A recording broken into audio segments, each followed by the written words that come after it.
itu ada 4 paket. Modul 2 3 paket modul, dan modul 3 itu 3 paket, totalnya 10 modul yang harus kami selesaikan dalam 10 bulan. Jadi sudah 4 modul yang sudah kami selesaikan, dan sekarang kami sudah masuk di modul yang kedua. Pertama itu tentang pembelajaran berdiferensiasi. Nanti itu ke depan kalau kami sudah menjelaskan semuanya itu, nanti baru akan berbagi dengan teman-teman tentang bagaimana penerapan pembelajaran berdiferensiasi di kelas. Jadi ada informasi bahwa untuk materi-materi yang kami pelajari di LMS untuk guru penggerak itu menggunakan filosofi Ki-Hajar Dewantara. Jadi setiap menteri pasti punya programnya masing-masing. Tapi untuk menteri pendidikan kita yang sekarang Nadiem Makarim itu, dia bukan misinya bukan ke depan, tetapi dia kembali ke belakang. Bagaimana dia mau menerapkan pembelajaran itu berdasarkan paradigma yang dibangun atau dicetus oleh Ki-Hajar Dewantara. Jadi di sini dalam pendidikan itu kita sebagai guru dituntut untuk menuntun siswa agar siswa itu memiliki potensi berdasarkan kodratnya masing-masing. Jadi kita tidak lagi memaksa, kita harus bisa melakukan pemetaan berdasarkan kebutuhan yang dimiliki oleh siswa. Jadi kodrat siswa itu ada kodrat alam dan kodrat zaman.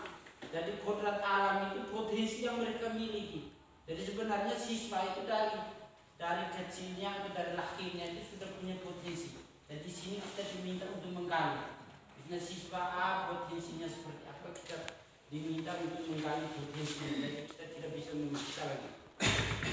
Kemudian kodrat zaman itu berkaitan dengan perkembangan zaman yang kita alami, yang kita rasakan saat ini.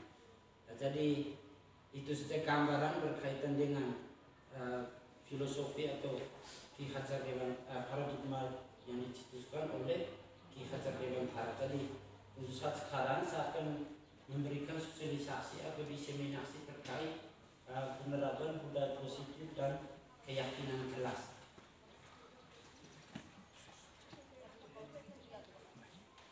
Jadi ini konsep-konsep budaya positif yang harus kita terapkan di lingkungan sekolah kita.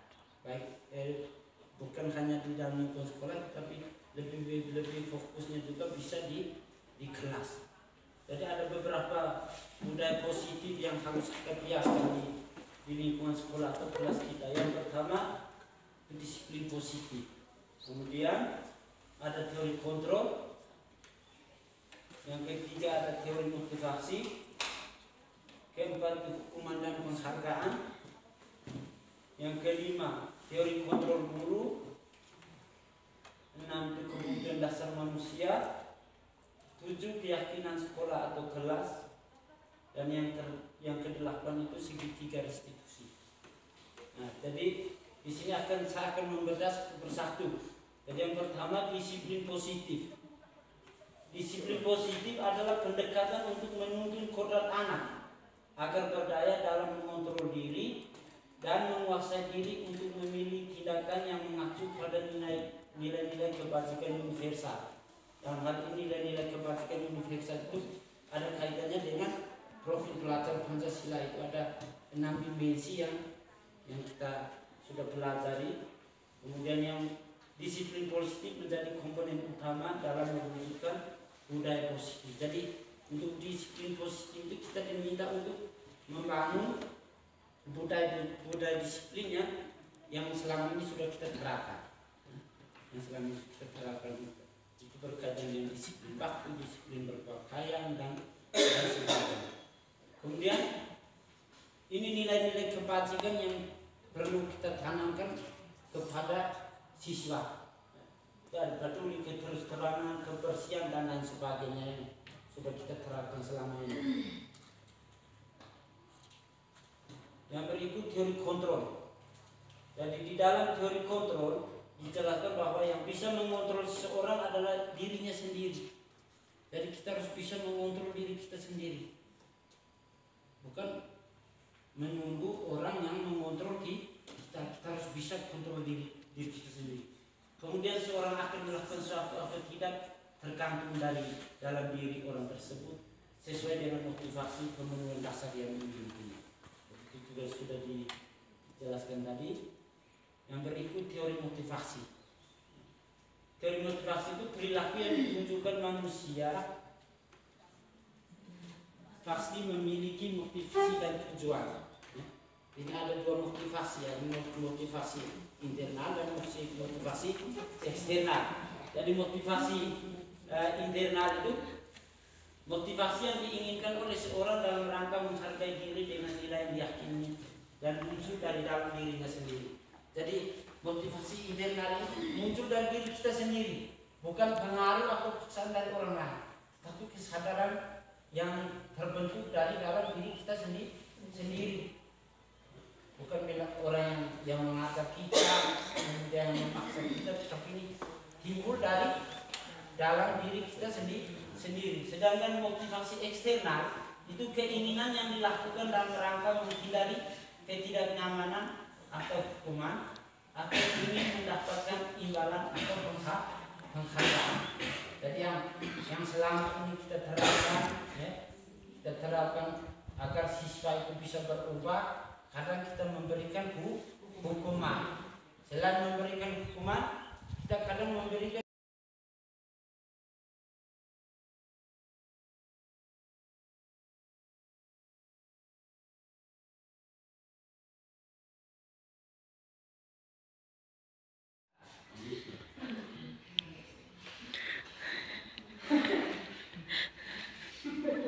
kemudian yang berikut hukuman dan penghargaan. Ini sudah saya jelaskan. Hukuman dan penghargaan adalah salah satu cara mengontrol perilaku murid yang secara tidak langsung mempengaruhi potensinya. Dalam jangka waktu tertentu, baik hukuman dan penghargaan akan sama-sama memberikan dampak yang sama, yakni ketergantungan, bukan kemerdekaan, dan tentunya memastikan motivasi internal seorang. Jadi ketika kita memberikan penghargaan kepada siswa, jadi siswa itu punya ketergantungan terhadap kita. Ketika kita sering memberikan imbalan atau penghargaan, itu mereka pasti punya ketergantungan. Istilah kita bilang candi loko, ada guru itu yang biasa bantu saya. Yang berikut posisi kontrol guru. Ini posisi kontrol yang harus kita miliki.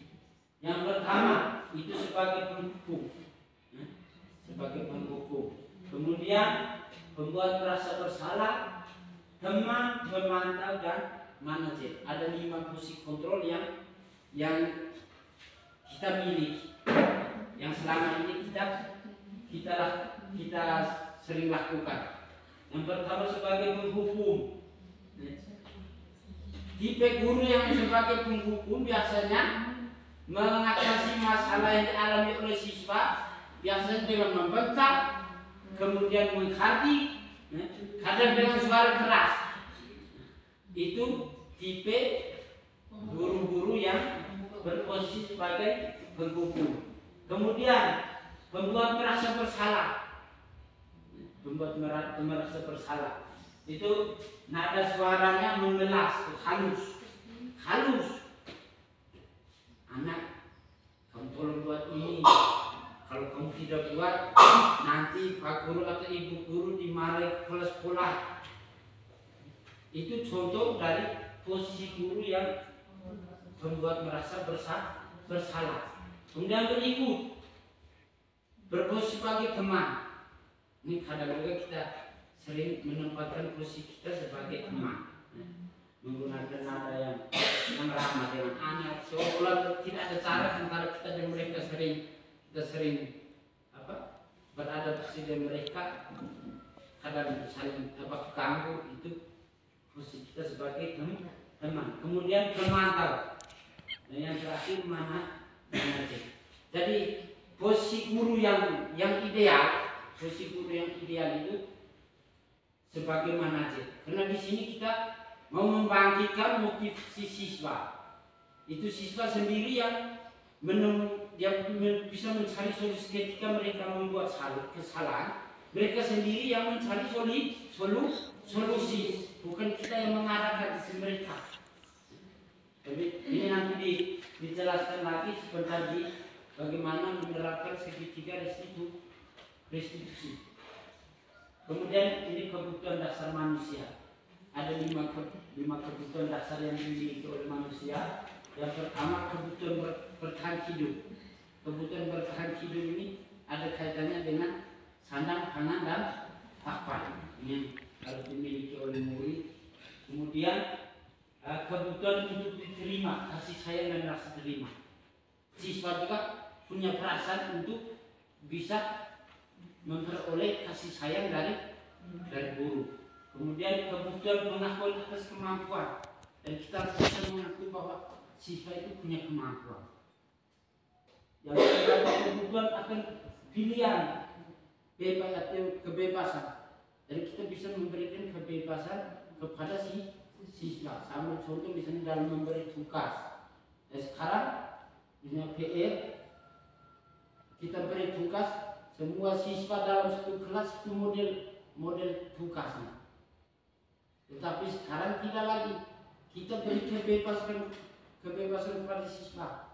Ada satu tugas yang harus kita berikan sesuai dengan terserah mereka mau menyelesaikannya dalam bentuk apa, itu terserah sesuai dengan mereka punya kemampuan atau potensi. Saya ambil contoh, kalau seandainya kita di bahasa Indonesia tugasnya tentang iklan, mereka bisa buat dalam bentuk misalnya puisi boleh, kemudian bisa dinyanyikan, karena bisa buat dalam bentuk poster. Itu tergantung dari siswa yang ini ada kenyamanan untuk mereka dalam menyelesaikan tugas tersebut. Intinya tidak lari dari konten materi yang diberikan. Kemudian berikut keyakinan kelas. Keyakinan kelas atau sekolah. Jadi di sini guru berperan dalam mewujudkan terbentuknya keyakinan sekolah atau kelas dengan adanya kesepakatan antara guru dan murid. Keyakinan sekolah atau kelas berupa pernyataan-pernyataan universal yang mudah diingat, dipahami, dan harus diterapkan dalam lingkungan sekolah. Jadi selama ini kita sering buat, tetapi masih dalam bentuk peraturan. Jadi ada perbedaan antara peraturan dengan keyakinan. Kalau peraturan itu dibuat oleh salah satu pihak. Jadi kita misalnya di kelas guru sudah membuat peraturan itu terlebih dahulu, siswa tinggal melaksanakan. Misalnya tidak boleh ribut. Kemudian masuk sekolah tepat waktu, itu kita sudah buat terlebih dahulu. Kemudian siswa tinggal melaksanakan. Tapi keyakinan kelas atau kesepakatan kelas ini dibuat bersama. Siswa dengan guru buat sama-sama. Jadi di sini kita melakukan kegiatan surat pendapat. Kita melakukan kegiatan surat pendapat bersama siswa. Jadi kita memberikan kebebasan untuk siswa menuliskan apa saja yang perlu kita buat kesepakatan. Ambil contoh. Yang pertama, langkah yang pertama harus kita buat. Langkah pertama harus kita buat bersama siswa. Kita memberikan kebebasan untuk mereka menuliskan apa saja, masalah apa saja yang akan dijadikan sebagai kesepakatan. Misalnya mengerjakan tugas tepat waktu, tidak menyontek. Dari kesepakatan dari hasil surat pendapat itu kita sepakati bersama dengan siswa, dibahas bersama. Misalnya tidak boleh menyontek. Tidak boleh menyontek. Itu kita harus perbaiki. Jangan bilang tidak boleh menyontek. Jadi harus buat keyakinan kelas ke hal-hal yang positif. Kalau peraturan itu masih negatif. Kalau keyakinan itu ke hal-hal yang positif. Jadi harus kerja dengan jujur, menyelesaikan pekerjaan dengan jujur. Kemudian jangan membuang sampah sembarangan. Jadi keyakinan kelas atau kesepakatan kelas yang harus kita bangun bukan lagi jangan membuang sampah, tetapi buanglah sampah pada tempatnya. Atau secara pemimpin ini kita kuncinya pernyataan universal kalau sampah itu sasarannya ke kebersihan. Jadi kami akan menjaga kebersihan. Itu yang terus. Setelah kita simpulkan itu, kita carikan sebagai keyakinan, minta siswa untuk menandatangani apa yang sudah menjadi kesepakatan bersama. Jadi ini yang sudah sebagai contoh saya sudah terapkan di kelas 8A. Kelas 8A ini keyakinan kelas yang sudah mereka buat sampai itu ada empat keyakinan yang mereka sudah bangun. Dan saya sudah sampaikan di mereka bahwa kalian sebagai kelas contoh untuk kelas-kelas yang lain. Nanti ini saya akan bagikan juga kepada teman-teman guru dan teman-teman balik kelas. Mudah-mudahan mereka bisa menerapkan apa yang sudah saya terapkan. Ini teori keyakinan kelas. Sekarang segitiga restitusi. Jadi guru yang berperan sebagai manajer menggunakan segitiga restitusi untuk menyelesaikan masalah dengan menggunakan 3 tahapan, yaitu menstabilkan identitas, memvalidasi tindakan yang salah, dan menanyakan keyakinan. Tujuan penerapan segitiga restitusi ini untuk menghasilkan peserta didik yang memiliki nilai-nilai kebahagiaan universal. Jadi ini teori segitiga restitusi ini kita gunakan ketika menangani siswa yang bermasalah. Jadi ada tiga tahapan yang harus dilakukan. Yang pertama menstabilkan identitas, kemudian memvalidasi tindakan yang salah, dan menanyakan keyakinan. Sambil contoh, ketika ada siswa mungkin di dalam kelas sementara ke dalam proses pembelajaran, ada siswa yang sering tanggung-tanggung, itu kita diminta kita sebagai seorang manajer tidak lagi bilang kita langsung pada saat itu langsung bentak siswa yang sementara kami teman tidak, tetapi kita panggil dia umum secara pribadi. Yang pertama kita harus menanyakan apa yang telah dia buat. Kan di kelas misalnya ini Anita, di kelas kamu buat apa tadi? Kenapa kamu mengganggu teman? Itu di bagian pertama menstabilkan identitas, kemudian memvalidasi tindakan yang salah. Jadi sini kita bisa mengambil kita bertanya kepada mereka, apa yang kamu lakukan tidak salah. Pak guru atau ibu guru juga dulu pernah sering lakukan seperti itu. Tetapi kamu yakin tidak apa yang kamu lakukan itu salah? Tidak. Itu kita memvalidasi tindakan yang telah siswa lakukan. Kemudian berikut menanyakan keyakinan. Jadi menanyakan keyakinan acuannya kembali ke kesepakatan yang sudah kita bangun bersama siswa. Kamu tahu tidak? Kita sudah bangun kesepakatan dalam kelas. Apa yang sudah kamu lakukan, keyakinan apa yang kamu langgar. Kemudian apa yang harus kamu lakukan setelah masalah yang kamu lakukan ini. Apa yang harus diperbaiki. Itu di penerapan yang ketiga menanyakan keyakinan.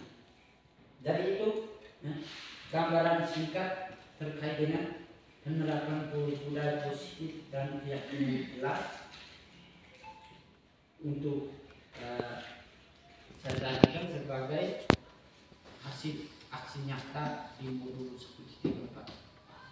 Sekian dan terima kasih.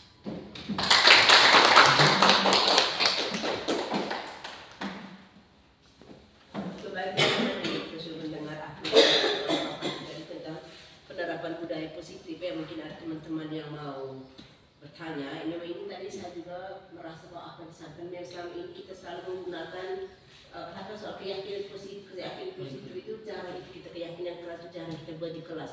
Kita lebih banyak ke hal yang negatif, ya kita mengancam lah dan lain sebagainya ya, atau untuk intimidasi dan lain-lain. Tetapi dengan sosialisasi hari ini saya kira masing-masing kita guru yang akan jalankan guru ini juga harus juga dari sekolah, karena selama ini juga apa yang disampaikan itu menjadi introspeksi kita. Mungkin ada hal-hal yang mau ditanyakan, silakan masih kesempatan diberikan kepada teman-teman untuk bertanya. Kalau Mama tadi Pak berkaitan dengan keyakinan kelas itu, komitmennya kita komitmen membuat kesepakatan dengan siswa di kelas itu apakah semua guru mata pelajaran, ya apakah semua guru mata pelajaran, ataukah dari pihak lembaga sendiri, ataukah dari wali kelas sendiri, ya, supaya kita tahu kalau membangun keyakinan kelas ini dengan membuat komitmen ini, komitmennya per mata pelajaran atau komitmen lembaga atau komitmen wali kelas. Baik, terima kasih Mak.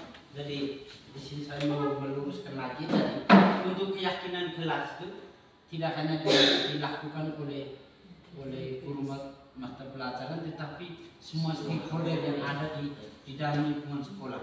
Jadi baik guru mata pelajaran, wali kelas, bahkan juga sekolah juga harus membuat keyakinan bersama. Jadi untuk mengarahkan siswa, bila perlu pembina OSIS bisa hadirkan dengan mengurus OSIS, buat kesepakatan dengan siswa kira-kira keyakinan apa yang harus kita bangun di dalam lingkungan sekolah kita. Itu kesepakatan atau keyakinan kelas yang harus kita bangun. Sekarang untuk kurikulum merdeka tidak lagi kita beraturan atau tertib, tidak ada. Sampai sekarang menggunakan kata kesepakatan atau keyakinan kelas, tidak lagi menggunakan kata peraturan atau fakta tertib. Jadi kita harus menghindari hal-hal yang negatif. Kembali ke berubah hal-hal yang positif, pernyataan. Ya, tidak boleh datang terlambat. Itu pernyataan negatif. Jadi untuk keyakinan kelasnya datang tepat waktu. Itu keyakinan sekolah. Jadi balik kelas juga bisa menerapkan keyakinan kelas. Kemudian, ketika kita menerapkan itu, siswa mesti punya kesadaran bahwa apa yang sudah kami sepakati pasti akan mereka laksanakan. Karena kita buat kesepakatan dan mereka harus minimal ada tidak lanjutnya ke depan. Itu perlu dikali terus. Kita ikuti terus. Jangan buat diam. Kalau kita buat diam nanti mereka langgar. Tapi kita harus setiap pagi kita ke kelas kita harus buat penegasan terus terkait dengan penegasan atau keyakinan kelas yang sudah kita bangun bersama. Dan mungkin itu berarti kesimpulan Mama ini kita harus membuat keyakinan ini harus 3 ya. Keyakinan sekolah, ya atau kelas dengan mata pelajaran. Ya. Itu seperti Bapak juga tadi, berarti kita tahdi itu tidak berlaku lagi sekarang. Kita pakai disiplin keyakinan untuk masing-masing. kalau itu sekolah, keyakinan sekolah di kelasnya dan keyakinan kelas. Ya. Di hari lain teman-teman.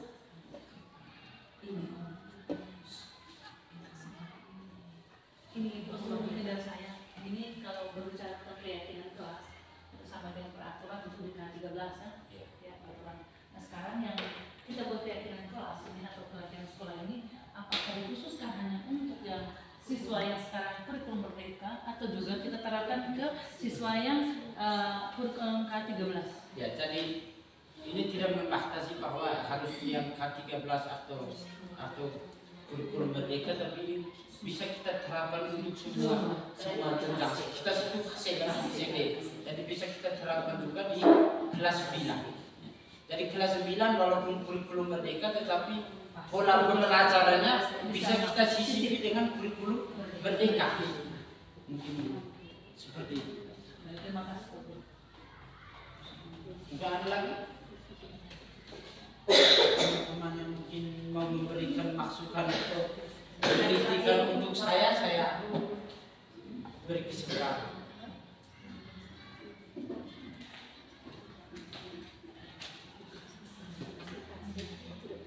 Ada kata sama ini masukan Fase tadi juga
dalam kegiatan itu guru-guru PP yang menjadi sasaran.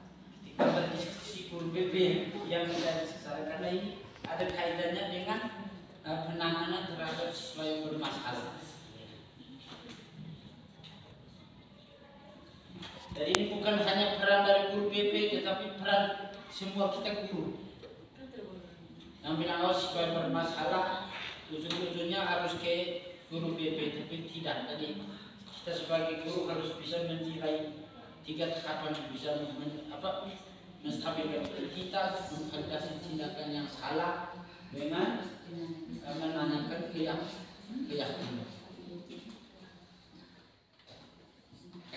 Bagaimana teman-teman, ada yang mau ini? Ada masukan-masukan Pak Haji berkaitan dengan ini? Mungkin ada bukan yang mau bertanya, mungkin ada yang memberikan masukan atau kritik. Ini bagian dari aksi nyata yang saya buat. Ini tugas aksi nyata yang harus saya buat. Ini mungkin menjadi pengalaman untuk teman-teman ketika kalau misalnya alhamdulillah lulus. Kalau ada yang sudah mendaftar dan lulus di calon guru penggerak angkatan 10, nanti akan melalui tahapan yang sama seperti saya alami. Jadi kita harus bisa berbagi dengan teman-teman yang lain. Jadi untuk modul 2 dan 3 ini kami lebih banyak dihadapkan dengan aksi nyata yang harus berbagi dengan teman-teman yang lain. Setelah ini kami mungkin akan berbagi tentang pembelajaran berdiferensiasi. Itu yang kami baru di tahapan pertama, kemarin baru selesai. Tahapan ruang kolaborasi bagaimana penerapan tentang budaya pembelajaran berdiferensiasi. Oke, baik, Bu Guru, mungkin dari saya masukan dari saya mungkin berkaitan dengan kesepakatan atau keyakinan sekolah atau kelas. Kalau bisa setelah dibuat kesepakatan atau keyakinan kelas atau sekolah, coba kita buat dalam bentuk seperti notis begitu. Dalam bahasa Inggris itu biasanya notis atau pemberitahuan ke umum, sehingga ditempel dengan dibuat dengan sedemikian rupa cantiknya, ditempel situ sehingga memudahkan siswa untuk membaca. Seperti itu. Ini tadi saya sudah sampaikan, sudah beri contoh bahwa penerapan keyakinan kelas ini sudah saya buat di kelas 8A. Jadi hasil yang saya buat sudah seperti ini, saya sudah tempel di ruangan. Itu acuan untuk mereka, bahwa setiap hari mereka bisa baca.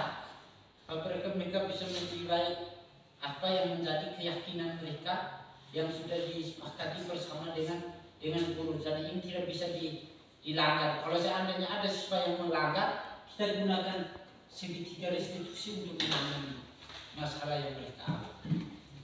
Kalau itu untuk mungkin lingkungan kelas, tapi kalau bagaimana dengan lingkungan sekolah yang luas, kira-kira untuk kesepakatan semacam itu keyakinan kita semua di stakeholder yang ada ini supaya bisa tahu, terus bisa mengerti bukan aturan tapi keyakinan. Ya, mekanisme buat di tempat yang mekanismenya sama dengan di keyakinan. Pas banyak dari oleh Pak Haji tadi.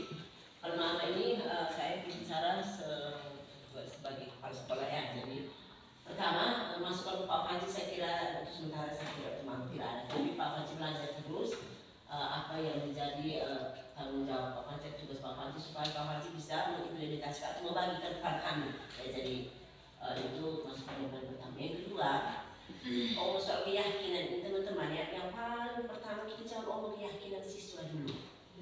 Kita yakin dulu kita sendiri nih, ya.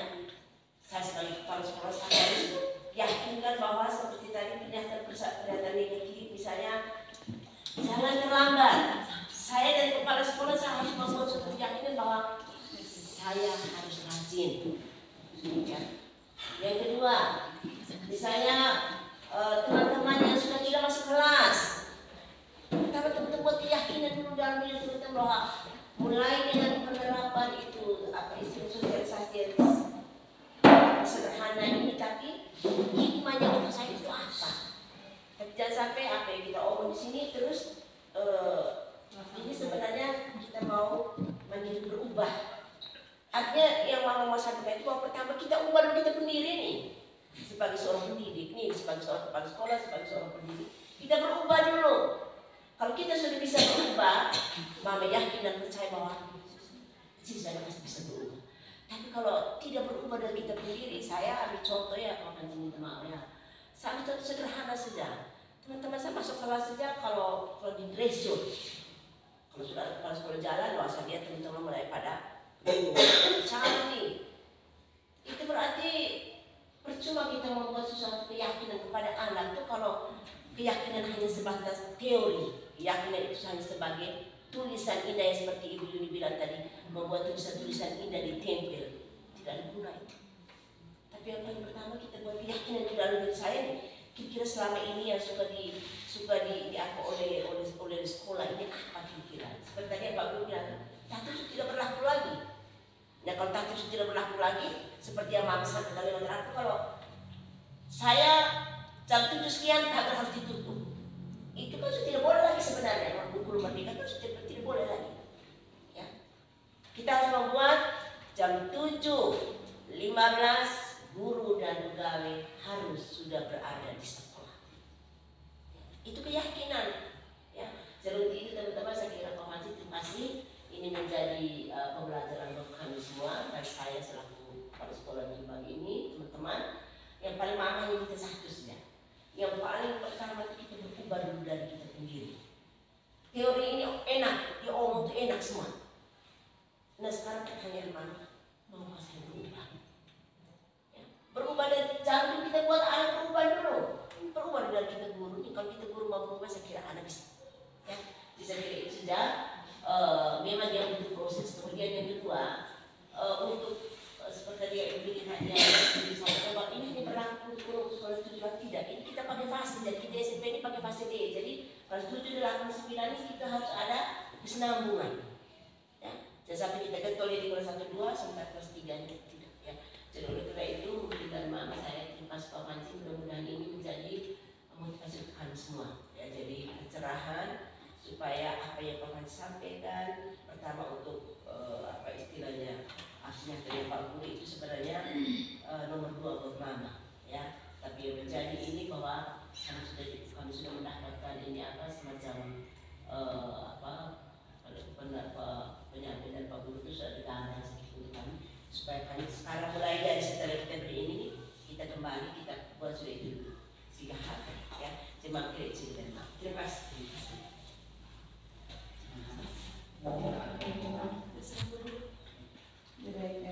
kasih. Mungkin ini yang sudah koreksi Pak Guru, mungkin kalau secara keseluruhan sudah bagus, ada sesuatu yang bisa kami tiru, ilmunya mungkin juga besok-besok mungkin kami diberi kesempatan, diberi kepercayaan, mungkin ada sesuatu yang kami bisa tiru dari Pak Guru. Tapi satu saya minta sedikit koreksi, mungkin Pak Guru bisa bedakan audiens. Kalau misalnya audiensnya jangan sedikit seperti mana? Audiensnya anak sekolah mungkin bisa seperti tadi yang Pak Guru sedikit ada komentar. Kalau audiensnya mungkin ada guru-guru tua, mama ini mereka. Jadi mungkin Pak Guru buat kayak begitu. Itu saja. Maksudnya ke depan saya perbaiki lagi. Bukan juga kalau kegiatan lokal karya itu begitu. Lama gitu. Lain tapi ada bisa lanjutkan lagi. Oh ya. Kalau begitu baik, terima kasih Pak Hanji. Ya sudah memberikan kami sedikit pencerahan berkaitan dengan apa tadi keyakinannya. Keyakinan tadi penerapan budaya positif. Ya. Jadi mungkin nanti kita bisa masing-masing kita copy ya, ambil phrase dari Pak Hanji, kita copy, kemudian kita belajar sendiri. Kalau kita bisa belajar, pasti kita bisa akan melaksanakan. Saya kira ini sudah, terima kasih. Nanti Pak Haji dilanjutkan dengan kegiatan lanjutan karya atau hasilnya, silakan. Baik, itu bagian dari aksi nyata yang harus kami dalam ini di sini untuk sekolah, saya menjadi calon guru penggerak untuk Kabupaten Ngada yang ke-8. Jadi saya di sini diharapkan mampu menggerakkan teman-teman guru yang lain maupun siswa untuk menerapkan pembelajaran yang menjiwai filosofi Ki Hajar Dewantara. Filosofi Ki Hajar Dewantara. Jadi pola-pola pembelajaran yang akan berlaku itu kita menyesuaikan dengan filosofi yang dicetuskan oleh Ki Hajar Dewantara, baik itu guru maupun siswa, Jadi untuk guru, peran seorang guru bisa menjadi pemimpin pembelajaran, menjadi pemimpin pembelajaran seperti sekarang, seperti yang depan menjelaskan materi, memberikan penguatan untuk kesembuhan kalian. Itu fungsi dari satu peran daripada seorang guru, peran seorang guru. Kemudian guru juga bertugas untuk menuntun kalian, menuntun kalian agar bisa memiliki kemerdekaan, kemerdekaan dan keselamatan dalam proses belajar mengajar berdasarkan kodrat yang kalian miliki, berdasarkan kodrat yang kalian miliki. Jadi ke depan kami tidak bisa memaksa. Oh misalnya Kim dia tidak bisa di matematika, guru tidak bisa paksa lagi bahwa dia harus bisa di matematika,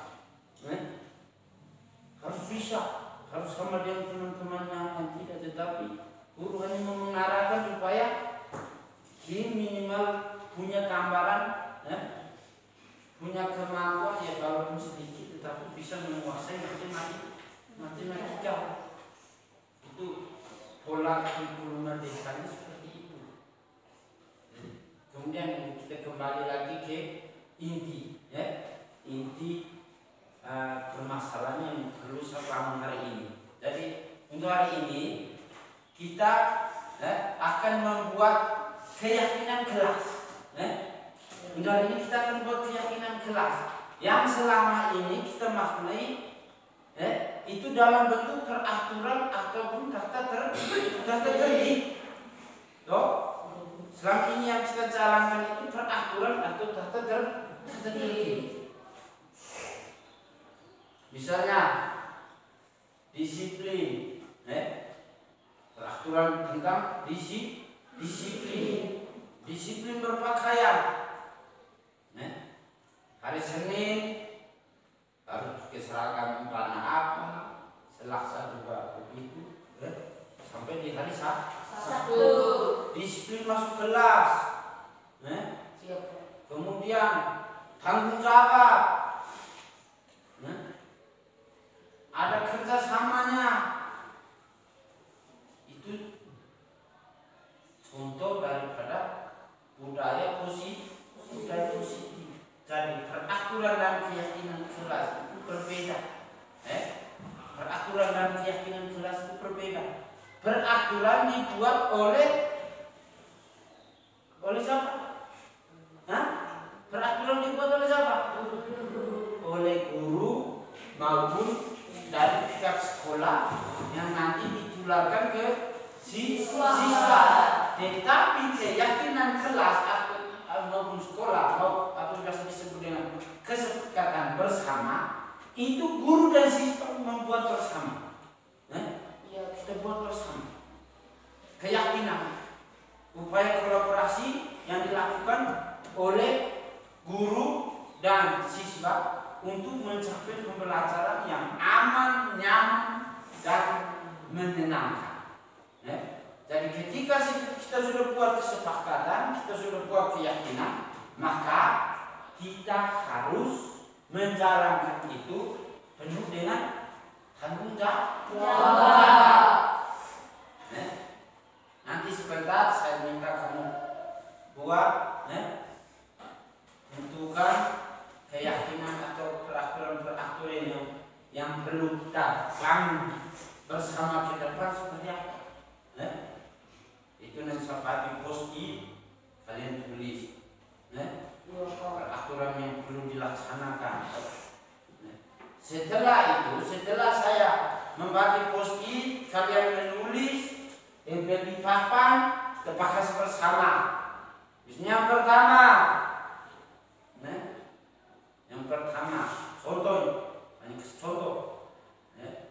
masuk kelas tepat waktu. Ini penerapan budaya apa? Nilai apa ini? Disiplin. Nilai disiplin. Dan ketika kalian tulis masuk kelas tepat waktu, itu bisa disimpulkan bahwa ini penerapan budaya disiplin. Jadi nanti di keyakinan kelas kita simpulkan lagi, kami akan selalu menerapkan budaya positif. Setelah kita simpulkan semua, kita tanda tangan.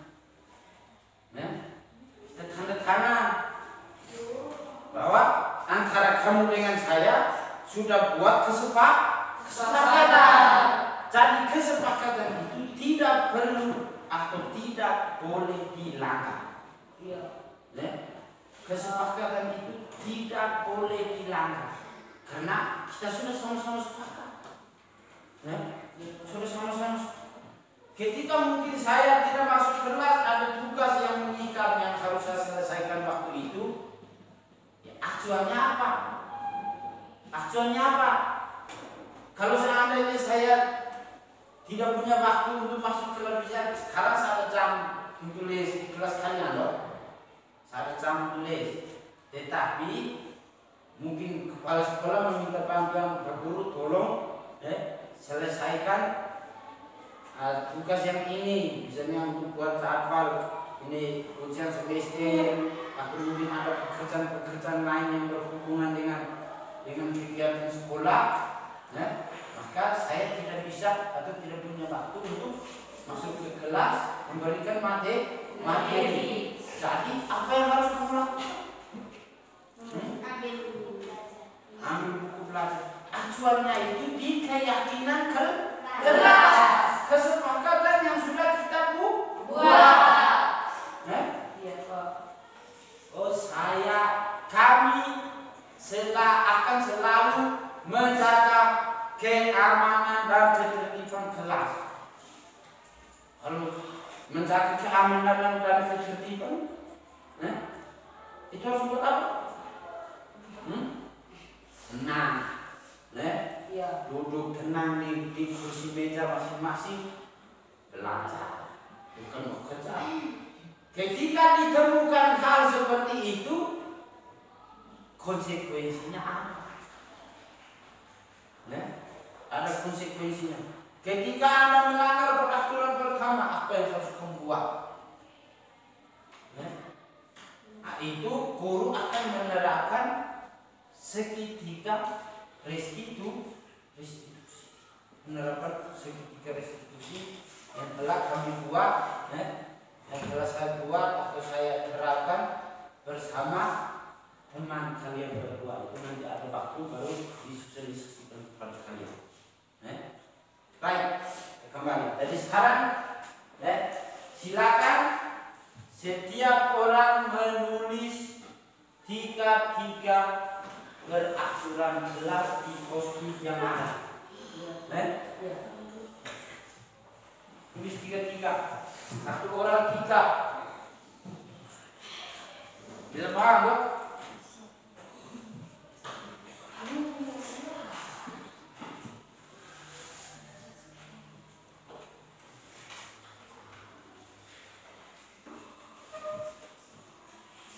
Nanti setelah tulis, tempelkan di papan, nanti kita bahas.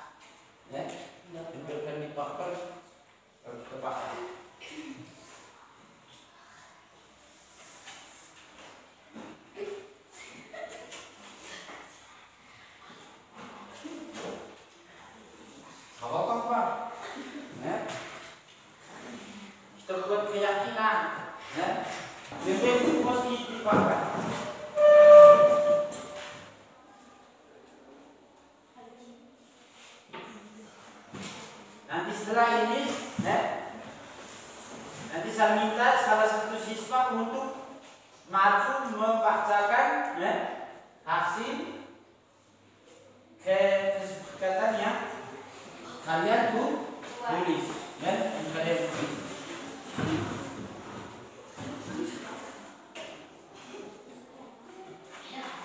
Lebih cepat. Ya, teman-teman, kemudian yang kedua, ke bawah.